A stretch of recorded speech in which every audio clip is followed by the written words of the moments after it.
This is Mark Guerrero. Welcome to East L.A. Music Stories. My guest today is Frank Mezquita, founding member of the Blue Satins, who were a very popular and one of the best bands in East L.A. in the 60s. They made two 45 RPM records. And after breaking up the first time, late 60s or so, they got back together in 2000 and they're still together today. And they're really good. I heard them recently. So welcome, Frank. How you doing? Great, Mark. Yeah, ready to roll? Oh, ready to roll. Okay. So how did you get into music? And where were you living? Were you already in East LA? Yeah, I was in living in East L.A. and went to Salesian High School. And as you know, that's where all the East L.A. bands came out of. Well, not all of them, but many of them. Yeah, many of them, not all. But Willie and G and I were in the same class. And Mr. Taggart, he was just an inspiration to everybody. Yeah, and they were famous for turning out all these great horn players that were readers. Oh, yeah, no, he had a great musical class. Yeah, legendary. And he was the one that founded the East LA rock and roll shows. They first started, I think, at Lourdes Church, and then they moved to East LA College. Yes. But before we get into that, how did the Blue Satins form? How did it all happen? Well, we're I guess we're sophomores at the time, and Pete Ventura, a bunch of us that were at Salesian, Johnny Betancourt, we just got together and started playing some oldies, and then the band grew out of that. Father Charles on sax, Charlie Who, Lewis. who was not a father, a priest No, back then? no, he was in the father's Charlie Lewis, and then we got other members that weren't from Salesian. Bob Perez went to Cantwell. Frankie Estrada and Ray Suarez went to Roosevelt. And we all stayed together until Vietnam started. And Frankie Estrada was nicknamed Pinky. Yeah, Pinky, right. So I think you mentioned everybody, and the singers were Mike Gomez and Louis Lopez. Yes, Mike Gomez and Louis Lopez were the lead singers. And Ray Suarez, rhythm guitar. Yeah, he played lead at times too. Mm-hmm. And once you started forming, what were the first gigs you started playing? Well, back then you had all the churches. Yes. Our Lady of Guadalupe, Lourdes, Soledad, St. Anthony's. Mostly the churches were all of us, as you remember, it was a nice place for all the kids to go on the weekends.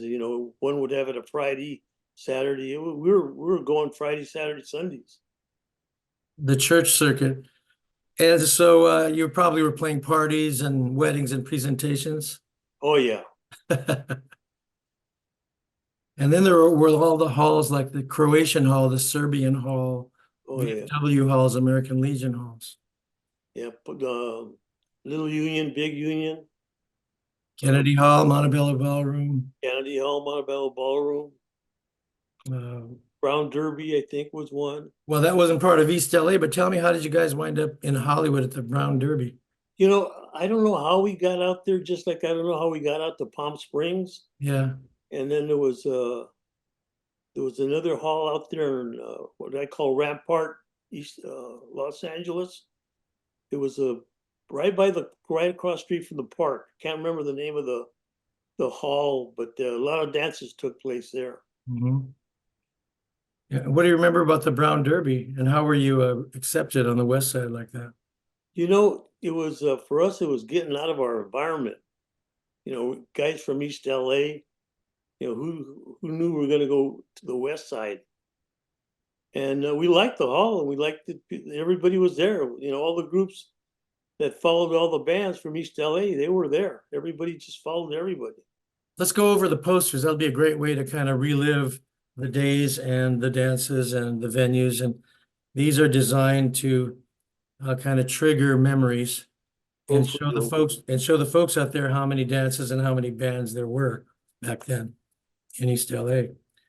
So the first poster I have says Gigantic Dance featuring the popular Blue Satins plus the Blue Velvets, who I don't remember, playing favorites and oldies Friday, March 13th, 1964 at the Old Dixie Ballroom. Now tell me what you remember about the Old Dixie. I can't remember where it was actually located, the old Dixie. I think it was somewhere on the west side, but it might have been closer to downtown. Was that it? Yeah, that might have been the one that was across from MacArthur Park. Could be, I don't know. Could be, but it was a nice hall. I mean, all these halls were pretty nice. Yeah, Nice, good sized stages, and uh, people just like, going to them. It's unfortunate nowadays kids don't have that venue. yeah, yeah. Teenage dances don't exist anymore, really. What about the Blue Velvets? I don't remember that band.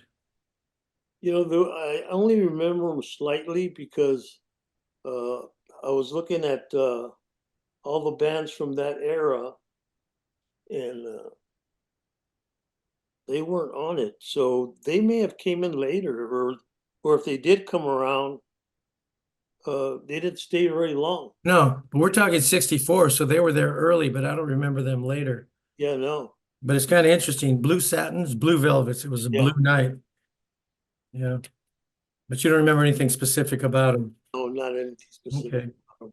Okay, here's another flyer. And these are, I tried to make them as chronological as possible, but it's hard because they rarely put the year on these things. Right, They did put the year, but you can kind of guess by the lineup and everything. right. Okay, this one has the date, May 29th, 1964. Ed Ramirez Teen Dance featuring the Blue Satins at the Armenian Hall. Now, do you remember who Ed Ramirez was? He was a promoter. Oh, Remember the Armenian Hall? And I think he had something to do because a lot of the bands played at that hall. it was on Eastern and Triggs. I know where that is. Donation $1.25. Must wear tie. Yes. Amazing, huh? Yep. Teenagers wearing ties. Yep. Okay, here's another one. Montebello Ballroom, Friday, 1st of October. I'm guessing 1964. Could be early 65. Ronnie and the Casuals, the Blue Satins, Mark and the Escorts, and the Originals. Dressy Dress, discount cards $1.75, other $2. If you don't have a discount card, it costs you a quarter more. Yeah, I remember that. Yeah. And it has a plug for the Godfrey Show, the radio show down at the bottom. Do you remember Ronnie and the Casuals? Yeah, They were really good. they were really good. I mean, all the bands at that time were really good, and I think our rivalry, there was enough business for everybody to play that. I never heard of it, a bad rivalry where, one bad band would talk bad about the other band. And our philosophy was, you don't have anything nice to say about somebody, don't say it. Right.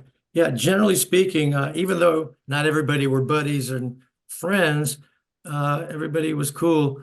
Although I've told the story before, we were playing at St. Alphonsus one time and some rival band unplugged us during our set. So we were playing and all of a sudden there was just drums going because they just took out the main plug. Oh my God. Yeah, so that's one thing that happened to us. Wow. It got plugged in and we continued.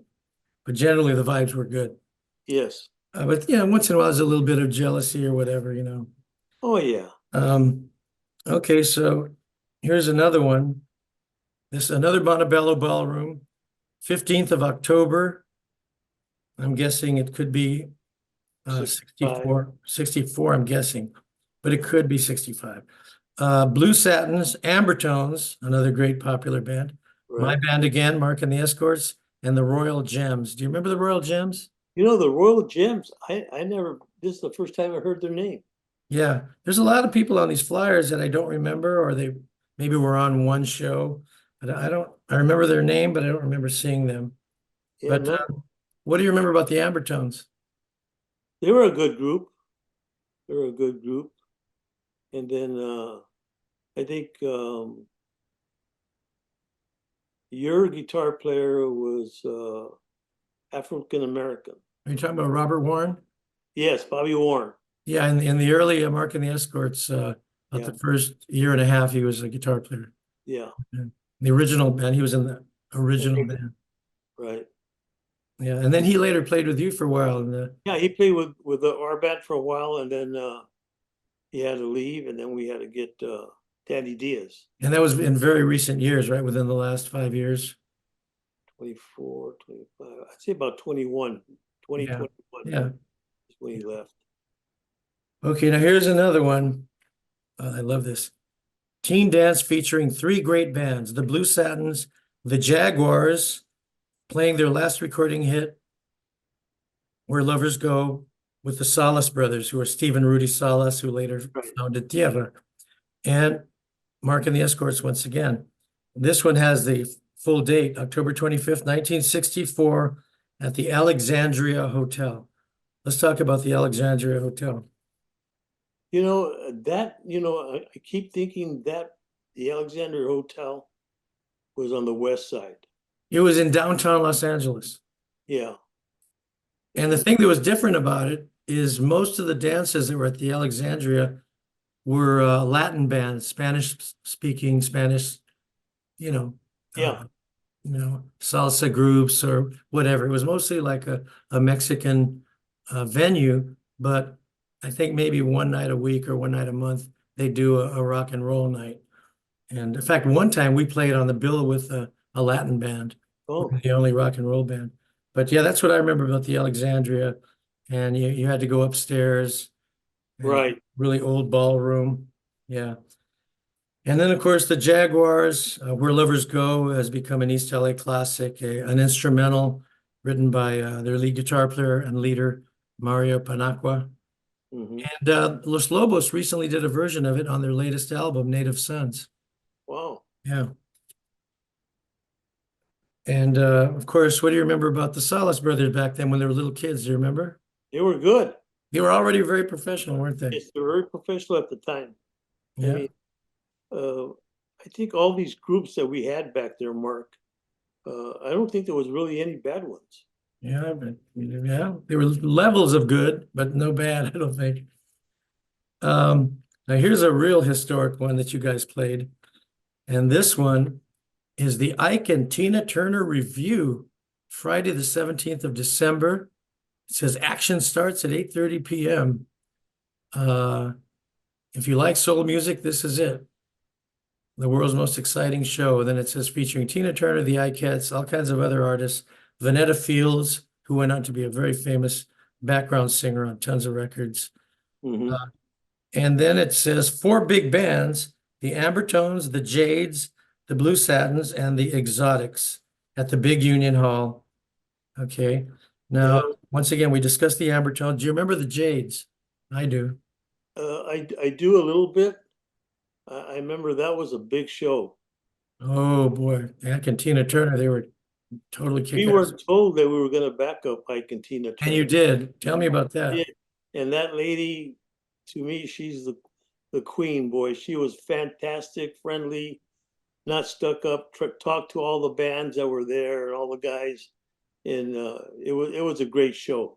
That was, like they said, a fantastic show. Did you get to rehearse with them or did you do it on the fly? No, we did it on the fly. How'd you do? I think we did pretty good because of the music that they did, and they didn't complain about it or nothing. So they must have been pleased with it, or at least they didn't give you a hard time at all. Right? No, she said thank you at the end, and all the bands played. It was a packed place. Well, if Ike didn't say anything, you were cool because, he's been known as being kind of a Oh yeah, I know. But then temperamental, weird dude. in that night, I think he was a little, um, Under the influence? yes, High or yeah. low? I didn't want to say it. And the Exotics, they went to Garfield High School where I went, and they were one of our biggest rivals.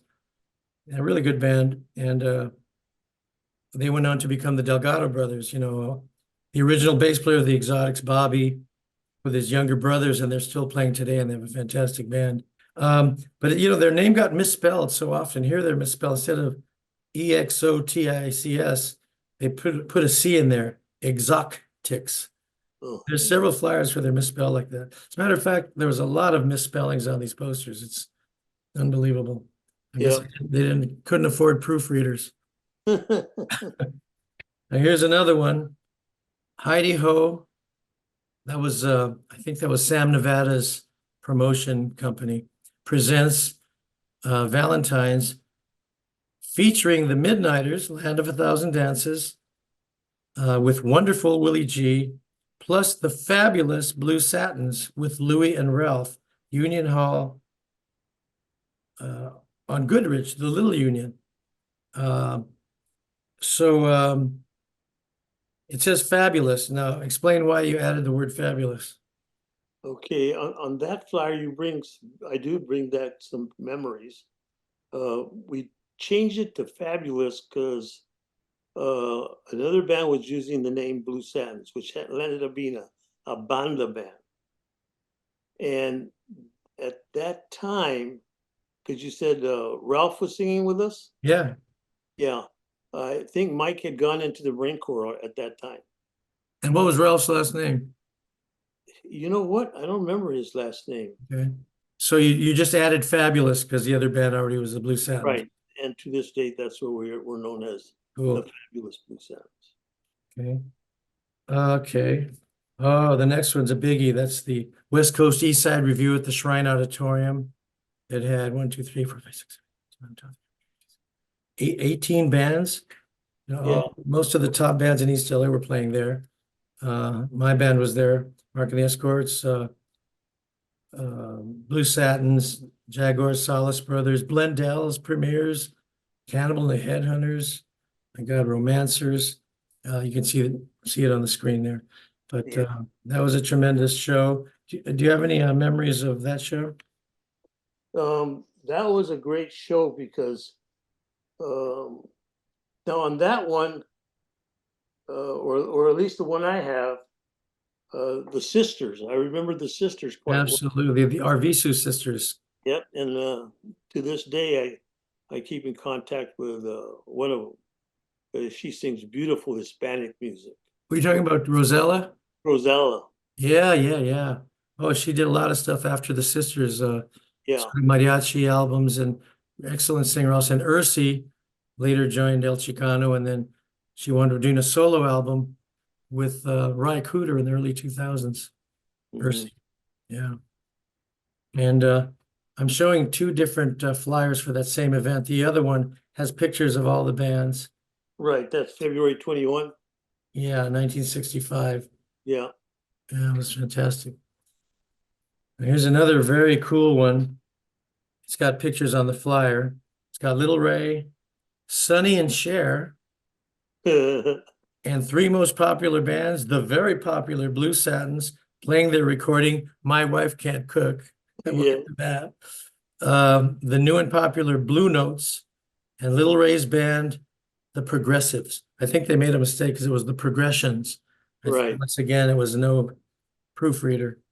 And here's a picture of your band. 2, 3, 4, 5, 6, 7. Yeah, 9 members. And you had those cool blue coats. Where'd you get those coats? We got those from the beginning. We figured since our name was that, we'd have like blue satin coats. Mhm. And naturally, the lapels were satin. Very cool. Ever since then, we've stuck with it. Now we have real nice blue tuxedos.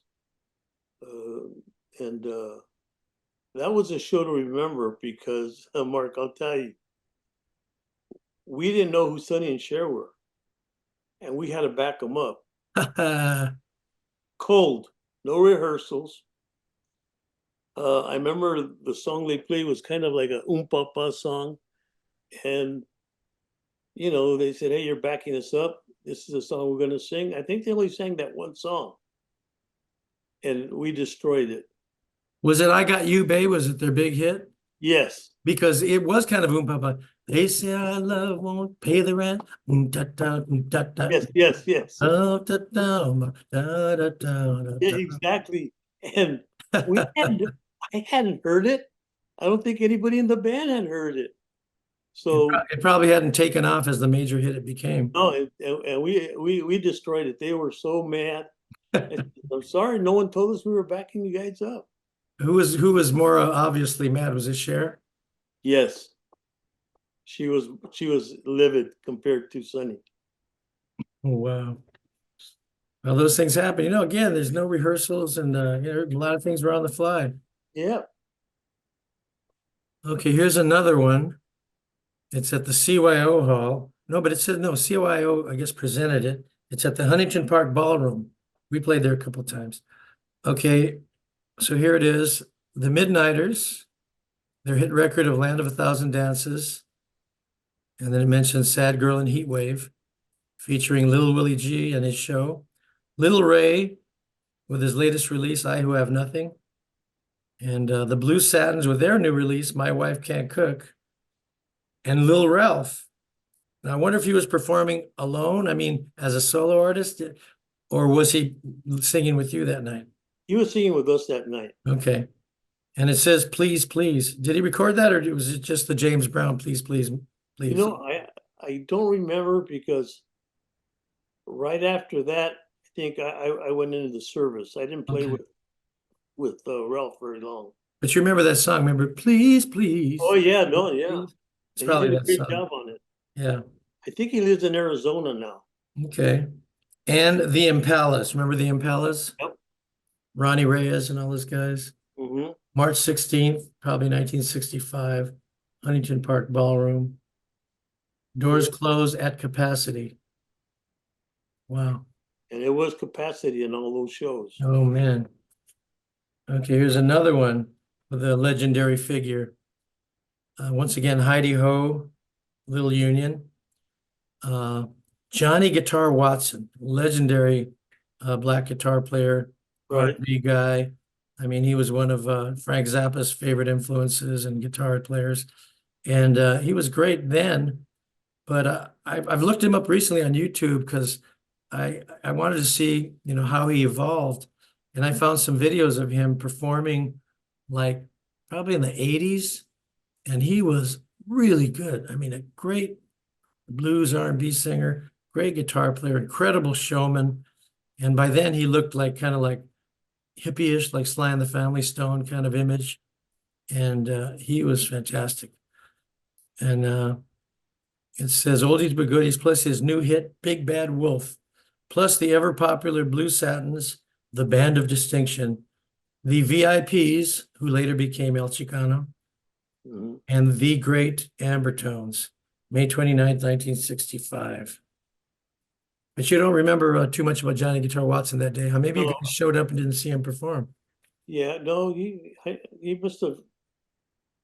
For me, it's been a long, long time. A lot of times what would happen is, say you would show up to do your set at 9 o'clock, then you might have had a gig across Oh town. yeah, You no, leave and you don't see the rest of the show. right. That's probably what happened because we were kept pretty busy. Yeah, there was a lot of that going on. Here's another one. Special dance, Friday, June 4th, 1965. Sons of Herman's Hall. Okay. Oh, this flyer has like three shows they're announcing. And you guys were on the middle one, which was at the Dom Polsky Hall in Los Angeles. And it says the Straight Jackets, a very good band from Hollywood, and the Blue Satins.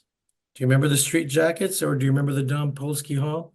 We were in the Don Pulaski Hall, but the street jackets, no. And if we went on, we probably right after we went on, we took off somewhere else. Yeah. So I never played the Dom Polsky Hall. Do you remember anything about the hall itself? It was a big hall. It was Polish.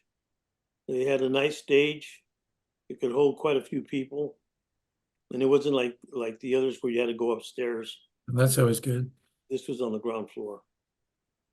Okay, the next one, once again, this is Kennedy Hall, and featuring four great bands. The Fabulous Blue Satins with Little Ralph, he was still with the band. The Great Romancers with Big Maxie, that's Maxie Baez. You're right. I never heard him be announced as Big Maxie, that's new to me. The VIPs and the Ambertones with Little Charlie and introducing Phyllis Sanchez. The Little Charlie must be Charlie Munoz. Yeah. Yeah. Again, what do you remember about the Kennedy Hall? That was another nice hall. No, that wasn't open. That wasn't there at the beginning. You know, originally the circuit was Big Union, Little Union, St. Alphonsus, and the Kennedy Hall opened after John Kennedy was killed in Right. November '63. I think the next year or so they named the hall after him, the Kennedy Right. Hall, and we started playing there in '65. I think it must have opened around that time. Yeah, about 65, I would say you're right. Yeah. But that was a very popular place. And it was right across the street from St. Alphonsus Church Yes, yes. and the St. Alphonsus Auditorium where we all played, Yeah. the hall there, the church hall. Okay, here's a Montebello Ballroom. Thought of the Adas dance. It must have started late afternoon at 6:30, started early. Blue Satins, the Jades, and the Impalas. I forgot to mention the Jades. We brought them up a while ago. The Jades were from, I think, San Pedro. And I think they might have been Samoan, something like that. Hmm. And they were really good. I mean, a very funky R&B-ish group. I remember them very distinctly. And then, of course, the bad spelling, the Impalas instead of IMP, but AMP, the Ampalas. They were listed as that many times, the Ampalas.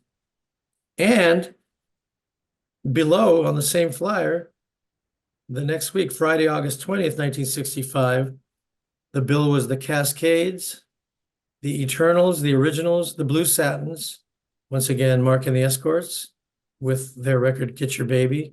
We had just recorded that right before that. And Danny and the Starlighters, good band from San Gabriel. Okay, do you remember Danny and the Starlighters? I don't. I don't remember much. And the other two groups, I don't even remember them at all. I don't remember the Cascades, the Eternals, or the Originals. The Cascades or the Eternals. I don't remember them at all. Yeah. They must have not been around very long. Yeah, exactly. There were so many bands. And that's all I got. So getting back to the rock and roll shows, they had two stages, the one that hydraulically came up and then the fixed stage in the back. Did you play both stages? Did you do the hydraulic stage? No, we just played on the back one, the big one. Those were always sold out and there were always at least, what, 10, 12 bands on the bill? Yeah, everybody played about half an hour. Yeah. And Yeah. then they would record them live and put out albums that would Yep. just feature one or two songs by each band. Right. Are you Yep. on one or two of those albums? Right. Do you remember which songs you were doing that were on those There were the albums? first two, Help Yourself, Truly, Truly Yours, My First Love, You Don't Know Me. I remember Help Yourself. Yeah, we used to play that. Everybody played Help Yourself. Yeah. And I don't even remember who the original artist was on that one. And I can't find it. You know that, Mark? Help Yourself? Yeah, I haven't heard it since those days, but Try to find it and you can't find that song. yeah, I remember Ronnie and the Casuals did it. We did it. You I guys, think everybody was doing it. It was Yeah. a good beat. yeah, it was very cool. Tell me about the record, Memories of El Monte. Was that by the Penguins? And they mentioned you guys in the song? Yeah, it was cool.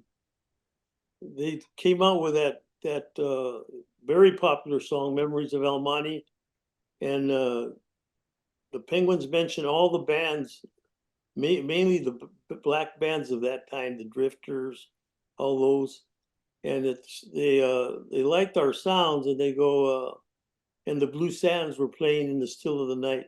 That has been our biggest charge ever. Wow. Yeah, to be mentioned by a professional group like that, and they were, adults compared to what we were. Right. Yeah, that was something. Well, you guys were professional, but you're saying that these guys were famous nationally. Oh yeah, no, they were Yeah. famous nationally. Yeah, I mean, we for were. God's sakes, they did Earth Angel. One of the Oh first- yeah, right. Yeah. And they were original members still playing at that time when they made the Memories of Amani, right? Exactly. Yeah, that is quite a compliment. So did you guys do any TV in the 60s? I see something here about American Bandstand or what's Yeah, going were on. on American Bandstand. There was a couple of shows that we were on that we got pictures of. Any of the local shows like Lloyd Thaxton or Ninth Street West or Yeah, we were on Shebang, those kind of shows. those kind of shows. Cool. Uh, Talk about the rivalry with the Midnighters. And I know it was a friendly rivalry, but you guys were kind of rivals. You know, you were both Oh no, yeah, big. we were rivals, but I think Jimmy Espinoza said they're one of the tightest group. Blue Sands were one of the tightest groups around at the time, and we were all in the same class.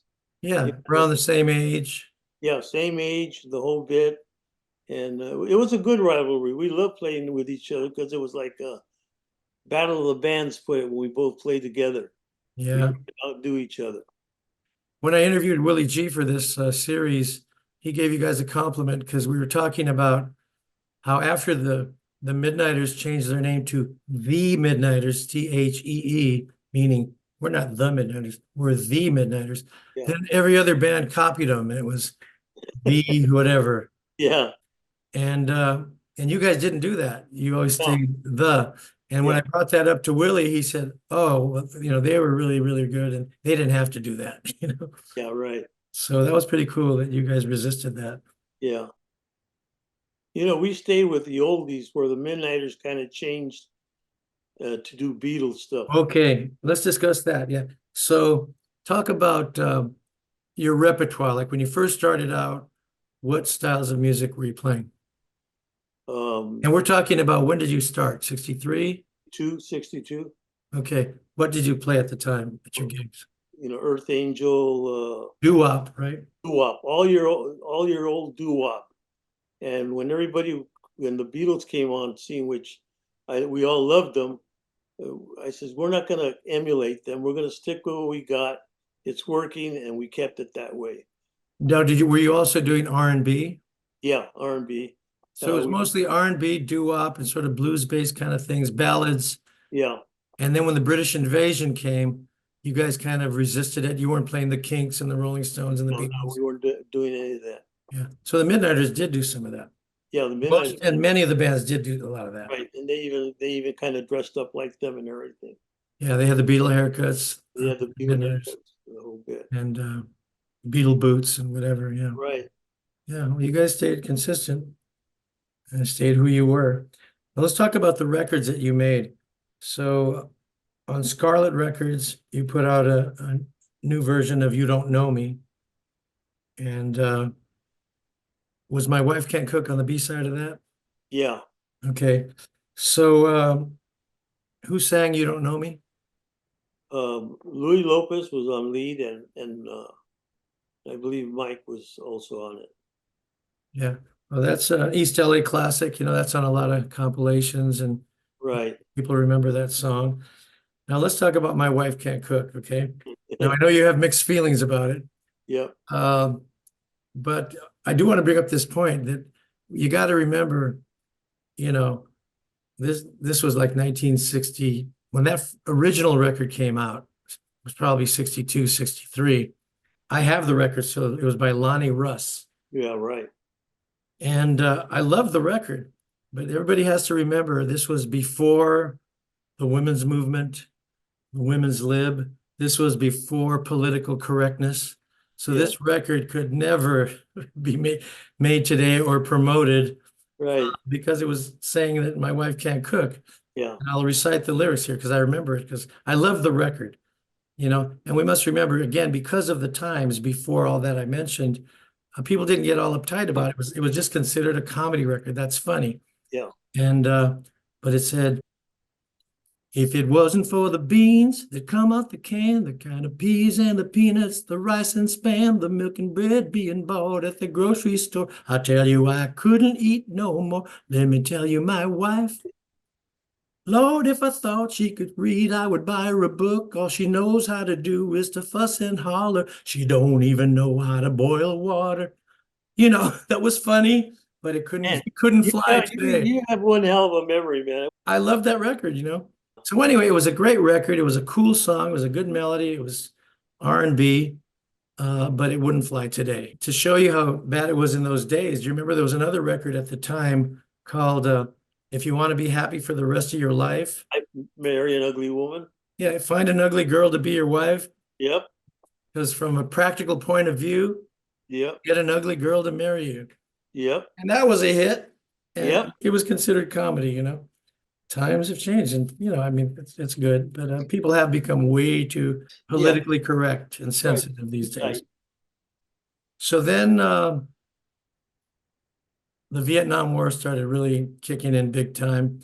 And that kind of marked the beginning of the end of your group. Now, describe like who got drafted and the military situation with you guys. Yeah, and affected a lot of bands, not just stars. Mike Gomez was the first to go, Marine Corps. I was going to East L.A. college and was getting ready to get married. I remember Charlie Lewis went into the Army, landed up playing in the Army band. Bob Perez went into the Navy. I joined the Marines, Marine Corps Reserves. And during that period, we didn't think at the end that any of us made it out because we didn't find out any of us were alive. The only one I knew was alive was Louis Lopez because we were grammar school friends. And then in about 1999, I get a call asking if I was Frank Mezquita from the Blue Satins. And at that time, I was in law enforcement, so I couldn't figure out how they got my number.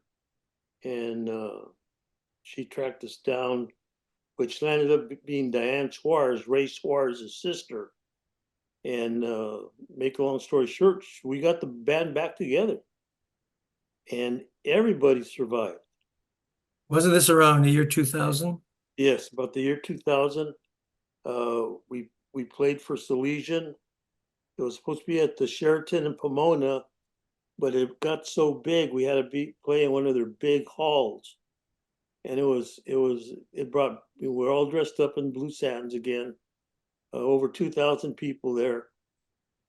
I had my kids; they didn't know I could even play, and it was great because we started playing, and the women ran up to the stage just like back in the '60s, Wow. and Not young girls like in the and young 60s. girls, women of our generation, and the principal, Father Murphy, was there, and great night, great night. So before we get into the post 2000 band, so did virtually everybody in the Blue Sounds wind up in the military or most? Most of them did. Most of them did. But young people today don't relate to the fact that in those days, before cell phones, before the internet, before Facebook, you could go away for 2 years like that, or 3 years, come back and not know if people were alive or not, or not know how to contact them, and you wouldn't even hear about what's going on. Yeah. Didn't have the social media we have now. That's for damn sure. And there were many pluses about not having it, but of course, it has some advantages. We had more privacy. Yes.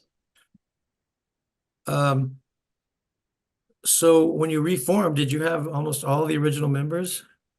Um, Pinky or Frank Estrada, I asked him to come back, and he had moved way out in the valley, and he said, "No, I can't. My job won't let me. It's too far." Um, Ray Suarez came back for the 2000. Um, Charlie, Bob Perez, The drummer, Betancourt? yeah, Bencourt. The only new person we had was Andy Tessel.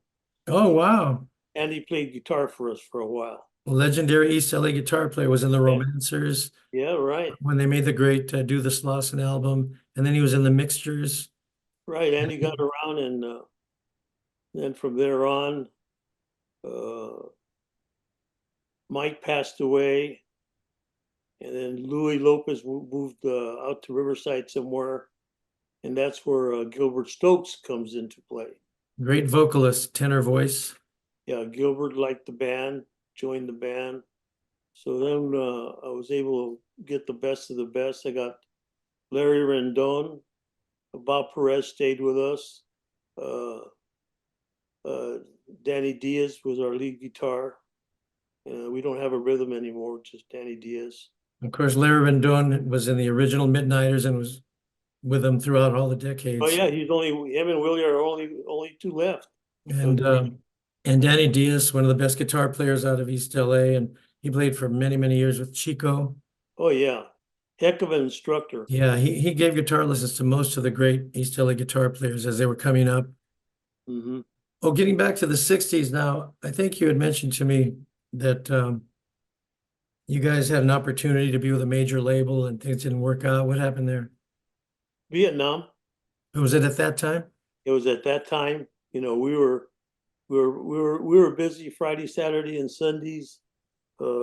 Somebody liked our music.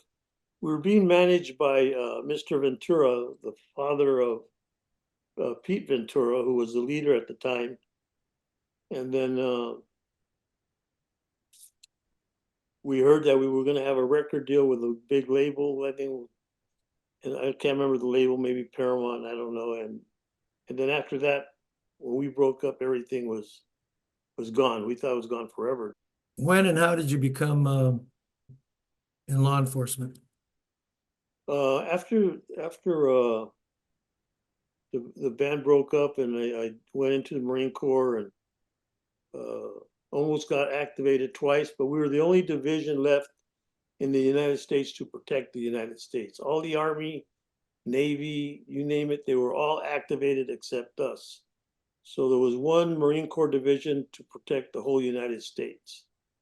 Wow. And then at that time, I was almost getting married, and I got married. I said I got to have a good job, so I joined LAPD.